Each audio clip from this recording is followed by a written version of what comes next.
What's going on, bottom line viewers? It's very late, but I'm here. Trent's here. Kev is here, of course. Trent. Trent, I think your Canucks put Kev to sleep. I think they really did. I think you're right about that there, Mitch. Because we're here to review the Canucks and Penguins game. Is that right, Mitch? Yes, we are. And you know what? We'll have to check up on Kev in a little bit. We'll let him sleep a little bit. We'll check in just a few minutes. But the game's on. Oh, we welcome. Hey, Kev, you here? Yeah. Oh, hey, man. Hey. It's Mitch. It's Trent. It's Kev. We're here to review the March 11th Vancouver Canucks Pittsburgh Penguins game. The Penguins take it 3-0 in Vancouver. We were at the game, myself and Trent, front row, ready to watch the Canucks whip that candy ass, but that's not what happened. The Pittsburgh Penguins took it to the Canucks. The power of Crosby and the boys took it to those hometown Canucks, and I enjoyed every second of it. But we're going to talk about the game. We're going to talk about the players, the teams moving forward, specifically Pittsburgh going into the playoffs, some of the things that we noticed about each team in the game, and, of course, Ryan Miller, which we'll get to. But, guys, what did you think of the game from an entertainment standpoint? I'll get two perspectives here because, of course, Trent was at the game. Kev was not. So, guys, what did you think of the game tonight? Go ahead, Trent. Well, I mean, the Canucks lost, but overall, I liked the game just because I got to go at the game. Luckily, thanks to you there, Mitch. But overall, I mean, even though if I didn't get to go to this game, it was still a pretty good game for the Canucks. It was really competitive in the first period. At the beginning of the second, it seemed to be pretty competitive. After the first goal, the Canucks seemed to still have a little bit of life.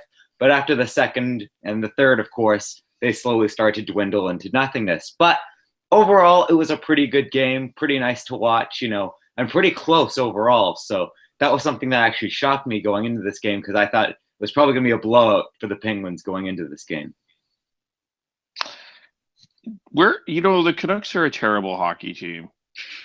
We're the AHL All-Stars there, Kevin. Kev, the AHL All-Stars. You're not the Kev, can you tell me something that I don't know?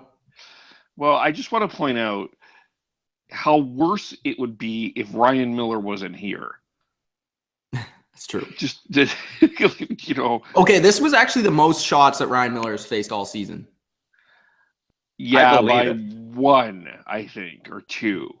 There was a couple of other ones. You know what? I admire the Canucks. They're putting in a good effort. They're trying. They just don't have the talent, and you can clearly see it tonight. Once the Penguins got their legs, it just really. And they got a couple of breaks, although that Chaput goal shouldn't have counted, and the other high stick certainly shouldn't have counted. Should not have counted either. It's just once the Penguins got their legs, it wasn't much of a match, and I feel for Ryan Miller, but it was what we expected. So.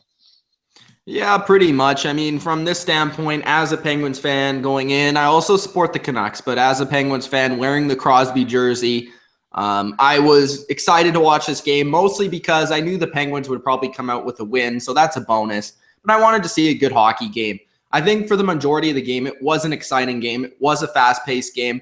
The Penguins definitely bring a different style of hockey that I certainly enjoy. Part of the reason why I'm a fan of them and why I've been a fan of them for basically my entire life. The Canucks are a team that doesn't have a lot of skill. They don't have a lot of talent at the moment, but man, they tried hard. I mean, they even are dealing with a few injuries as well. They dealt a couple players at the deadline. They certainly could be a better team at this point in the season, but they're not looking to be. They're looking to be a team that gets a higher draft pick, let's be honest. And the Canucks certainly need that higher draft pick. The Penguins, on the other hand, also missing 8 players in this game, had a few AHLers playing in their lineup, but still they have world-class players in their lineup. They have Sidney Crosby, they have Evgeny Malkin, they have Phil Kessel, without Chris Letang tonight, but they have world-class players in their lineup. and it certainly showed. And that was basically the difference between the Penguins and the Canucks in this game. Penguins had the skill, they had the talent, they had the guns to do it. The Canucks did not. And the Canucks did not get any breaks whatsoever. They could have had 2 goals, even though they were both the right call in that, in the high sticks, certainly. I couldn't really tell on the interference being there live. It was a little bit more difficult. You don't see the replay was really clear. It was okay. Yeah, I saw one of the replays, but they only showed it like once, maybe twice. So I didn't really get to see it like 3-4 times like you would on the TV. Their legs are he literally tied his leg up. Like it was a clear right call.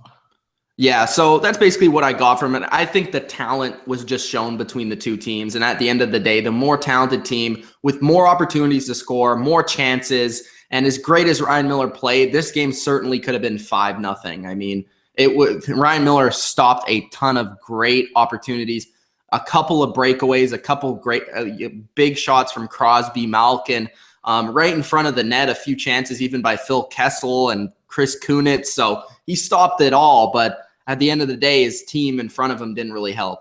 Trent, what'd you get from it, seeing it live? I mean, it was really exciting. It's exciting to see a team like the Penguins, in motion. I've only gotten to see teams like the Penguins, behind a TV screen. This is the first time that I've ever gotten to see Crosby, Malkin, Kessel, those players live and actually in person, that you could physically touch them if there was not a glass barrier in the way. So it was a really exciting game to watch. Yes, as a Canuck fan, I was disappointed that we did not win, but I knew going ahead that we probably were not going to win. And yes, as everyone has said, hats off to Ryan Miller, because this was his game that he basically, he was the first and only really shining spot in the Canucks team. He was 3rd star. Well, I mean, you look at Pittsburgh and you know that Pittsburgh totally outplayed them. You got to give your hats off to Sheary, Guentzel, and Crosby, and basically even the players that did not score, like Bonino and, Hainsey and Streit. They played good. They played hard. Matt Murray even, because the Canucks had a few okay chances here and there. Yes, he was 3rd star, but that was the kind of thing because he was the only Canuck that was worth a star whatsoever. So you had to give him at least something.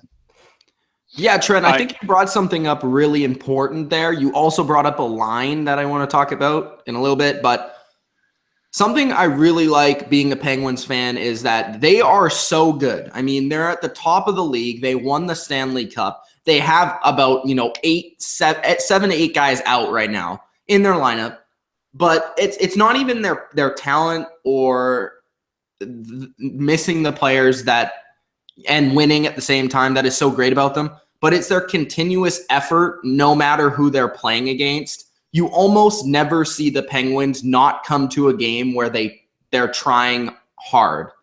Sure, they'll lose a game every once in a while. That happens to every team. But it's very rare, as a Penguins fan, I go and I watch a game of the Pittsburgh Penguins, and I'm like, well, I was disappointed with how they played. They didn't try very hard in that game. But even against a team like the Canucks that are at the bottom of the league, where you could easily play to their competition, play to that talent level, you could go down to their level. They didn't tonight, and they put the foot to the gas pedal, and that's what they've been doing on this West Coast trip. They have the Flames up next. We'll talk about that, Kev. I believe they do, at least.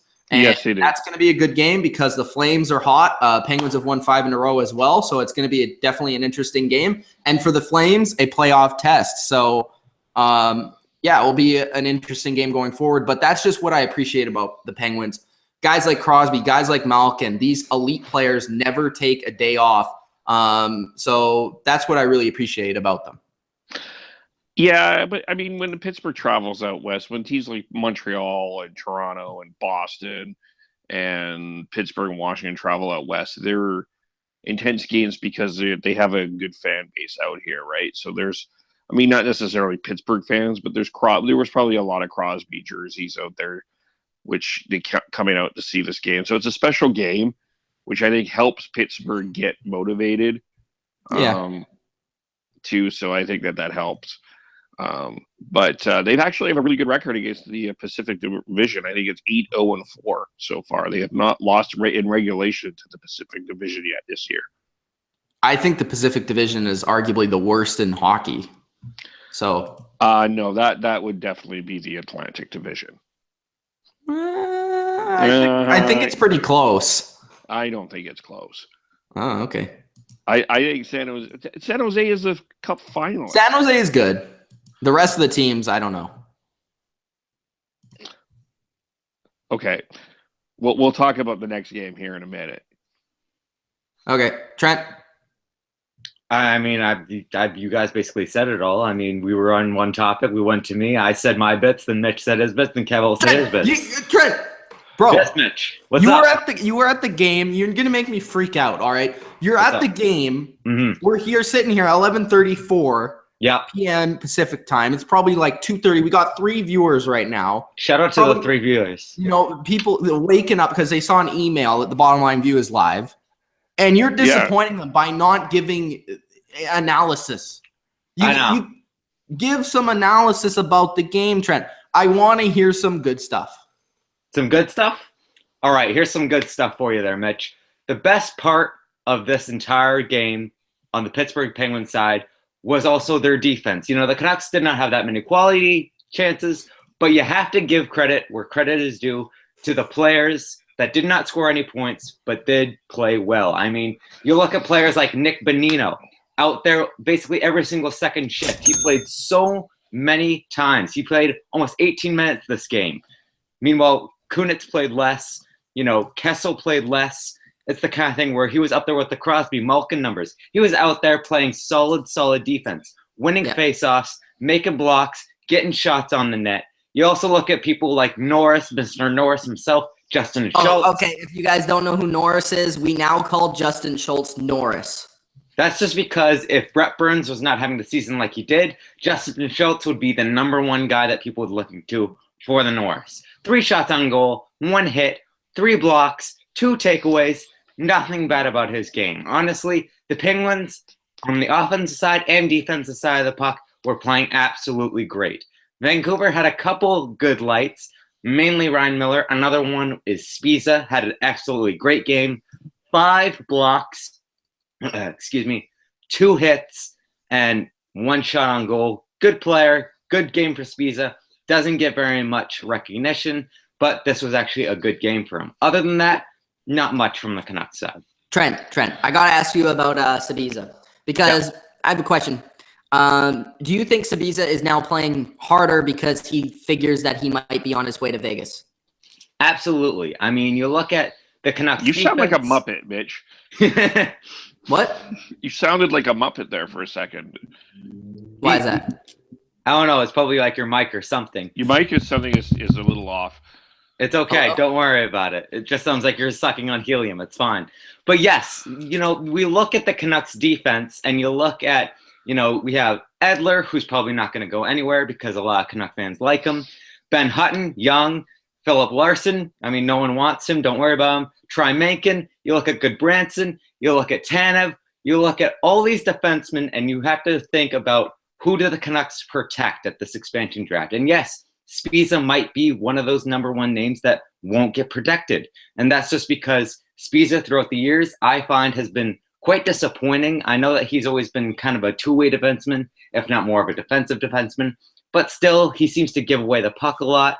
He seems very disappointing to me. But this is one of his better games. So yes, I do agree with you, Mitch, that he's probably worried, if not threatened, that he might be on his way out of Vancouver, not being protected. Do I sound like I'm on helium? No. No, you sound much better. You sound more Mitch. All right, I had to come back into the chat. All right. We have a couple people in the chat. Julian says, I've always thought Marc-Andre Fleury was one of the more underrated NHL goalies. Well, I'm not sure if you saw the game tonight. Fleury did not play. Murray got the shutout. But Fleury actually has been really good. And we talked about this on the last time we did a Penguins game was, is it going to be Murray? Is it going to be Fleury in the playoffs? Because Fleury has been playing probably the better of the two. But a game like this does sure up Murray's spot, even though it was against the Canucks. Bodo is in the chat. He says, go Penguins, back to work. Let's get into the stats a little bit. Trent did get into that.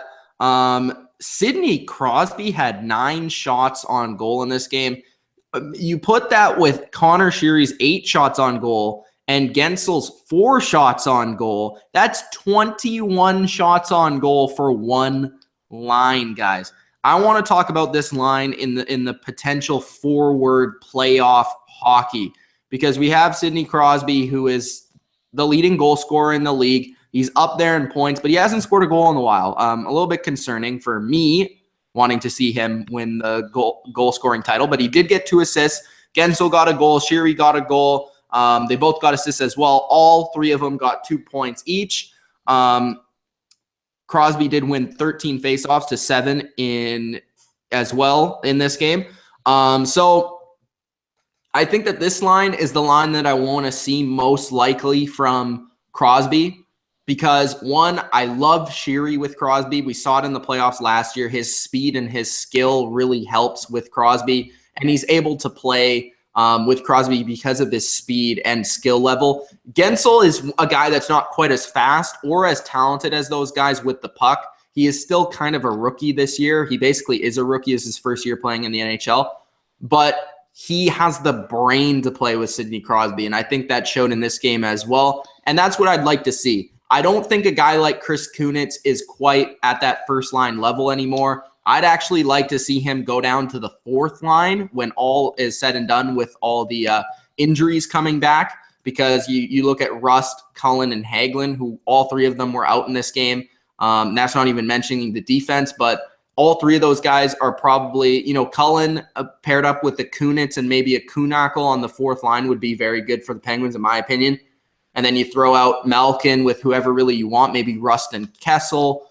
You have Bonino as well with the other guys that I missed, whoever I'm missing right now. I think Wilson would be in there maybe. I'm missing somebody big. Hagelin. But I'm missing somebody. Well, Hagelin didn't play tonight. He had a concussion. But I'm just thinking about their lineup once they get to the playoffs. I think, obviously Bonino 3rd line, Malkin 2nd line, and potentially, I'm not sure if they'll try and reform the HBK line. That'll be interesting to watch because it was so good in the playoffs last year. But back to the point, I think that Sheary, Guentzel, and Crosby should be the first line going forward, and it has been pretty successful right now. What do you guys think about that line? I know that they played really well tonight, but do you guys like the prospect of that going forward into the playoffs? I think it's a really smart move personally, because this NHL also that we're living in now is not like the NHL that we had 10 years ago. 10 years ago, the NHL that we had, you put your best players on the 1st line, you put your 2nd best players on the 2nd line, kind of put the okay guys on the 3rd line, and then you put the really tough guys on the 4th line. Now NHL teams are starting to stack it up more, like you put younger guys up higher with some more veterans, some more experience, some more, really elite players. And then you put the other guys, further down the lineup that are getting a little bit older. I find that this is a really good thing. We really did not know anything about Sheary or Guentzel a couple of years ago, but now they're turning out to be Crosby's right-hand men.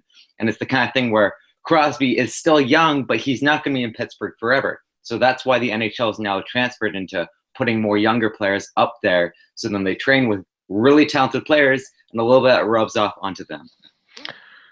Yeah, the Penguins have the depth, I think, to make a whole bunch of different adjustments. I mean, Malkin and Kessel were playing a bit tonight together and last night together too, so you can do a lot of different things.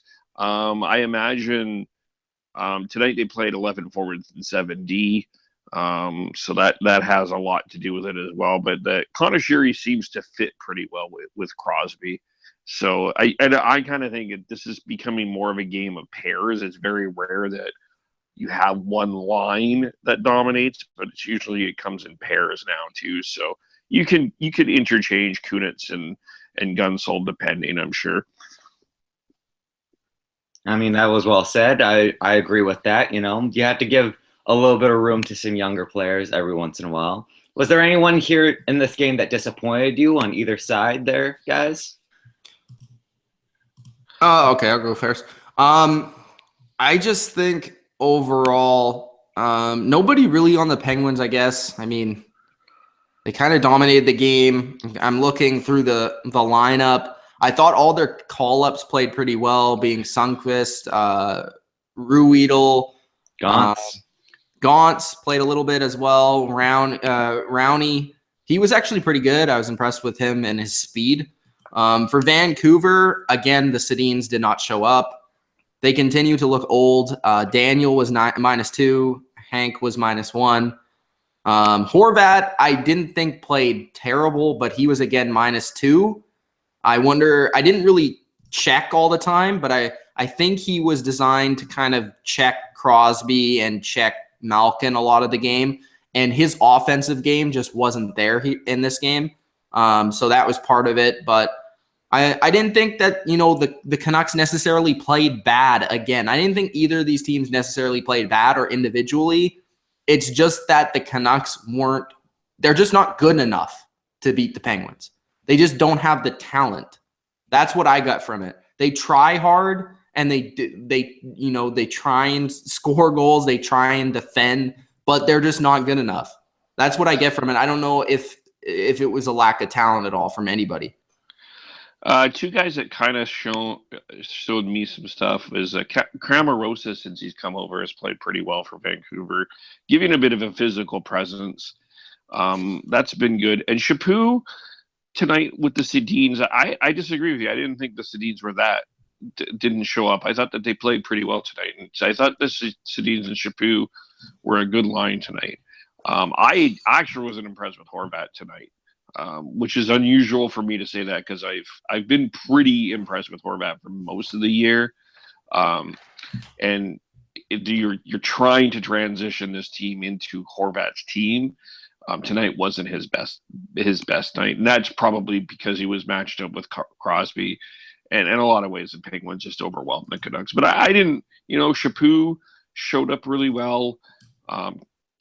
Cramarosa, I want to say Camarosa. I thought that Trampkin played well. I like Trampkin. I do too. He's my favorite player on the Canucks. Legitimately, he's your number 3 defenseman without Edler or I thought Stetcher played okay. Yeah. Stetcher played okay. I like him. Trampkin played pretty good.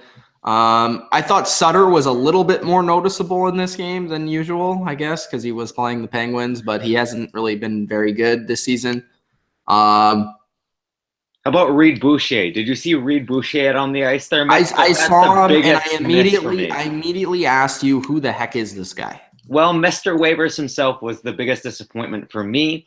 I mean, he played almost 17 minutes in the entire game, almost a third of the game, did not have a single shot on net, was a -2, and out of the one power play that we had, a minute and a half of it he spent on the ice and did not get a single shot. And honestly, I saw him when you first pointed him out to me, saying, who the heck is that guy? I described him to you. After that, I have no idea where he was throughout the entire game. He was a huge disappointment for me. Another minor disappointment, but he did play good, was Phil Kessel. They really did not need him. He only got one shot on goal, and that's when Miller was down. He had an entire empty net and just pushed the puck right back into Ryan Miller. That was his only shot, and he also spent a majority of the power plays that the Penguins had on the power play, and he didn't get a single shot after that. But then again, we had a guy who was yelling at Kessel pretty much the entire game. So oh my God, I don't understand. That guy was hilarious. Okay, like every time Kessel would touch the puck, he's like, "Kessel, you suck." He yelled it so much that his kid and then it was funny. It was like one of the comments I got recently where he said this channel sucks, and then like 1 minute later he's like, "No, never mind, it's a good channel." Like he would be like, "Oh, Kessel, you suck," and then Kessel would like do a good play, and he's like, "No, just kidding." Yeah, it was good though. Kessel. It was funny though. It was funny. I was happy that some Canucks fans were still into the game. I do want to ask this to Trent because we discussed this during the game. What do you think the Penguins do when they get their defensemen back? Because we've seen that Hainsey and Streit have been in the place of Mata, Daly, and Letang. Those 3 guys are all out. So who do you think sits? Obviously, Ruhwedel will sit. But do you think that the Penguins might sit one of the players that are currently injured? Obviously not Letang.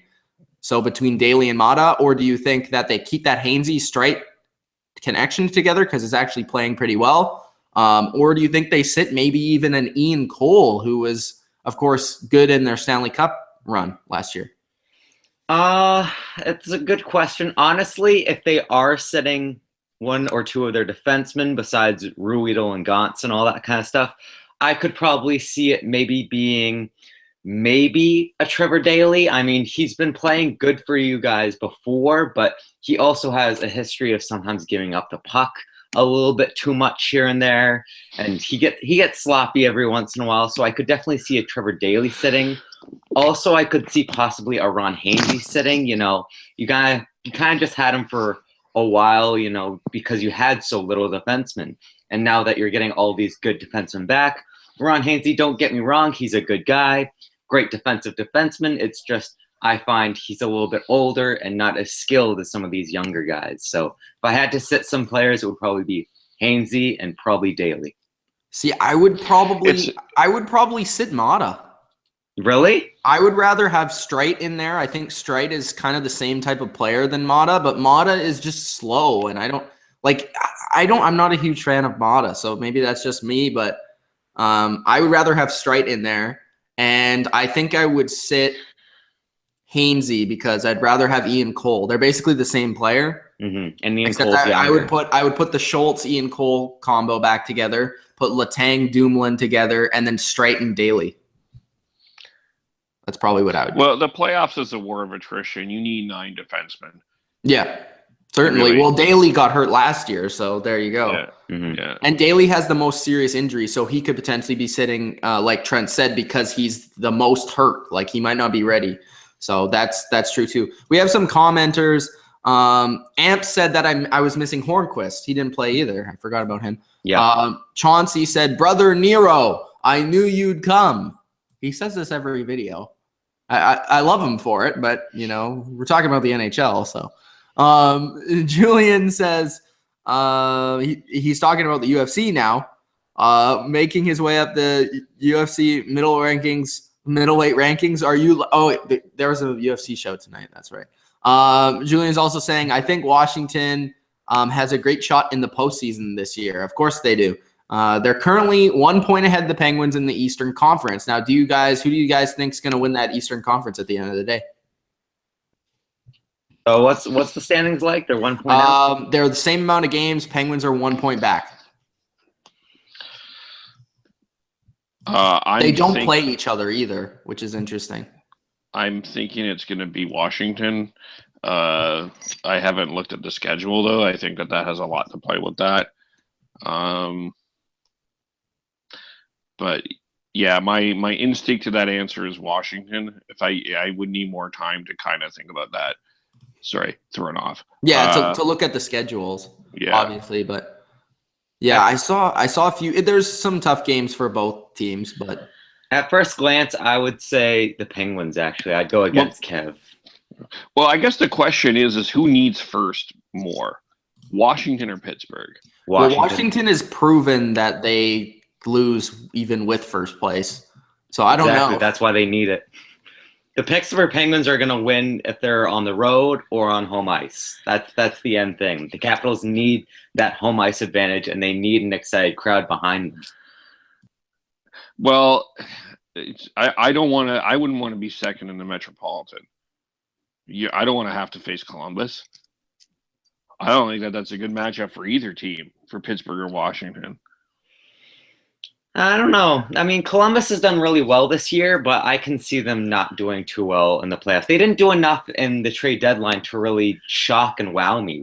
I think they just picked up Quincy, I want to say. They just picked up Kyle Quincy, which I will say this, Trent. I do understand where Kev's coming from because Columbus is kind of that agitating team. Mm-hmm. They're kind of physical. I mean, they can give both teams problems, but I think at the end of the day, even if it went like 6 or 7, I think the Capitals or the Penguins would come out. I could see where they would maybe have difficulties, but I just don't see how skill-wise Columbus at the end of the day would come out on top. No, I'm not exactly saying that Columbus wins. I'm just saying I don't want to face. I mean, you want to face a really inexperienced Well, you're kind of in a bit of a trap because Toronto's not going to be an easy out either. If they I think Toronto would be an easy out for Pittsburgh personally, but I'm not sure. You did the thing with Toronto though is they're going to have so much energy when they get into the playoffs. It's just going to be. I mean, this is the start of them getting the Stanley Cup. I mean, I'm sure that they're on their way to do that. The entire nation will be watching because that's all that we'll be forced to watch. They'll be canceling Flames games. Oh my God! It'll be 24/7 Toronto Maple Leafs coverage on TSN and Sportsnet. We will be asked to wear our Leafs jerseys and pray to the Maple Leafs as well if they make the playoffs. So and rename the Art Ross the Austin Matthews. Yeah. And then there's Mike Babcock Street. I mean, it's no, but you know what? I'm partially joking, but Toronto's not going to be you're not getting there's no easy outs in the playoffs. There's no clean sweeps. But I just don't think you. I just don't think you want to face a Columbus team. Though I understand they're a good team, obviously. Yeah, and Torts has won a cup, so is Babcock, right? So, Trent, any opinion on that before we get into Calgary? I mean, I personally would actually lean to facing more of a Blue Jackets team than a Maple Leafs team. I think you guys nailed it right on the head. The Maple Leafs, they're going to have so much energy. We saw it. We saw it when they last made the playoffs, and they almost won the series, but they didn't. But they almost did, and just how much energy was in that city was incredible. Yes, the Blue Jackets will push any team to 6 or 7 games because they're tough, they're hard, they're physical, but that's only one side of them. The other side is extremely inexperienced.